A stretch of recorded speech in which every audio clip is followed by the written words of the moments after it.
How to activate Windows 8 after an installation. Hi everyone, it's Sophia to assist you today.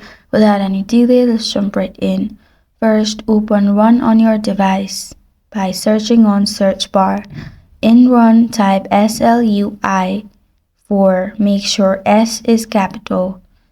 After you type SLUI, click on OK or click on Enter. Then you'll find this kind of screen pop up. Select your country, then click on Next. In here, you'll find your installation ID. If you need it, you can even enter confirmation ID. If this is not available, go to Run and type SLUI3, then click on Enter. You'll find this kind of screen pop up. In here, enter your product key, who sold you Windows. And that's how you activate Windows 8 after an installation.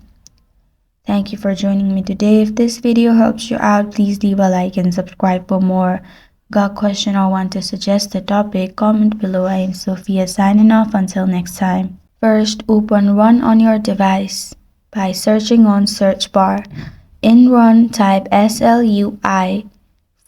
Make sure S is capital. After you type SLUI, click on OK or click on